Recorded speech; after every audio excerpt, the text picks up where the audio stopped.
Nous sommes de retour pour la suite de Smart Tech et notre rendez-vous avec Jean-Paul Smets, PDG de Rapid Space, pour nous parler du monde du libre. Bonjour Jean-Paul. Bonjour.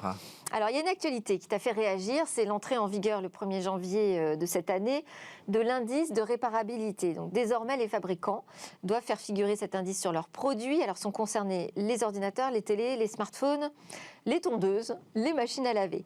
Et puis il y a une autre information qui est intéressante, qui t'a fait réagir, c'est une proposition de loi qui va encadrer l'empreinte, enfin, qui veut encadrer l'empreinte environnementale du numérique. Et là, elle s'attaque à la question de l'obsolescence programmée, notamment l'obsolescence logicielle. Et donc toi, tu penses que tout cela a un impact sur le monde du libre ?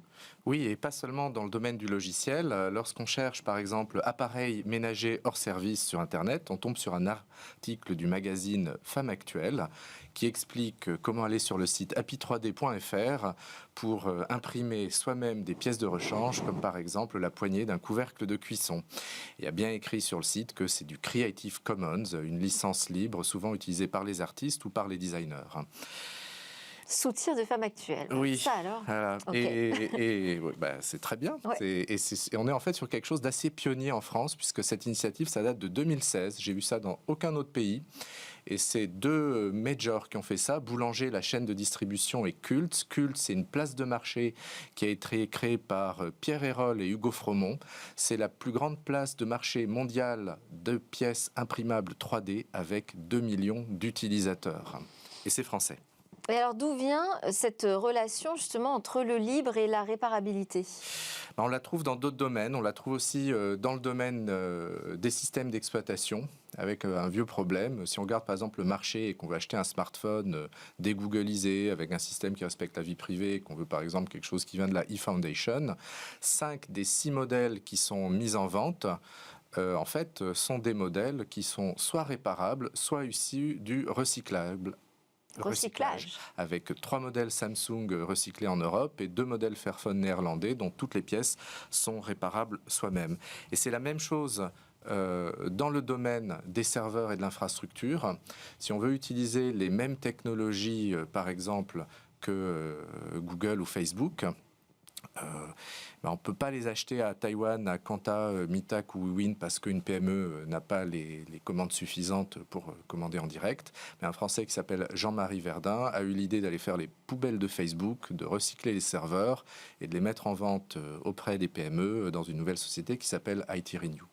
Et dernier exemple, si on veut un PC, on va dire installé avec le système Cubes, le système recommandé par Edgar Snowden, là encore, ça vient du recyclage de PC ThinkPad, anciennement IBM, par une société allemande.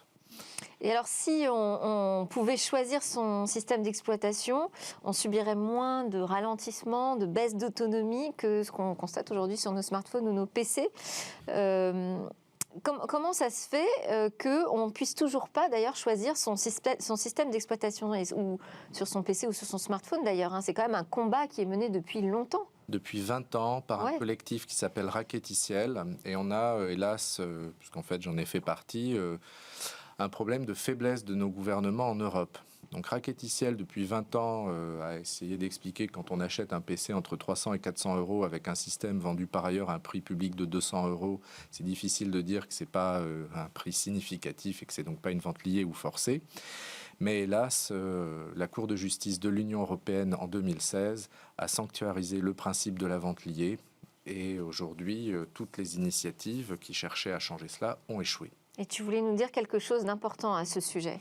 Que le gouvernement français, en fait, depuis 20 ans, a toujours été dans un sens favorable à Microsoft. Et ça a commencé en 2007, quand Luc Châtel... Sur les histoires de vente liée. Oui.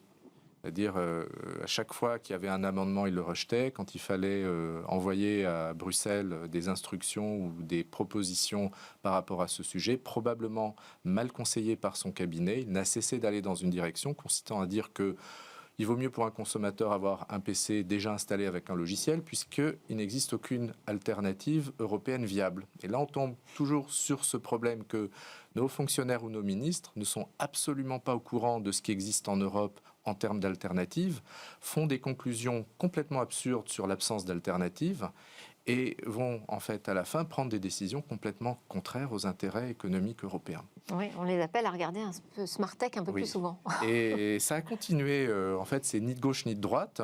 Quand il y a eu de l'alternance, tout ça a continué, par exemple avec Benoît Hamon. Les amendements qui avant étaient déposés par la gauche et rejetés par la droite ont été déposés par la droite et rejetés par la gauche.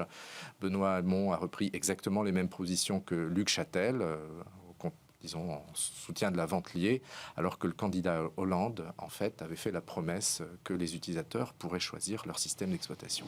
Bon, mais alors là, on a des nouvelles lois qui vont arriver, qui vont remettre cette question de l'obsolescence programmée sur la table. Ça va changer. Oui, je pense qu'en fait, ça donne un nouvel angle, et un angle, en fait, qui est compris par les nouvelles générations, puisqu'en fait, on voit que tous les moins de 30 ans sont particulièrement sensibles au sujet de l'environnement ou à la protection de la planète. Et un constructeur qui, par exemple, met à jour les logiciels des smartphones, les rend un peu plus lents, les fait consommer plus d'énergie, ralentit la batterie, c'est quelque chose qui choque profondément des jeunes qui aujourd'hui sont sensibles à l'environnement. C'est plus du tout acceptable. Oui, et donc ce qui va se passer, c'est que soit les constructeurs de smartphones vont devoir faire attention à ne plus faire de l'obsolescence programmée, soit ils devront laisser les utilisateurs choisir leur système d'exploitation pour mettre un système plus efficace, notamment un logiciel libre, et dans les deux cas, tout le monde sera gagnant. Juste pour terminer, à part les smartphones, est-ce qu'on peut imaginer d'autres applications de la réparabilité au monde du libre ?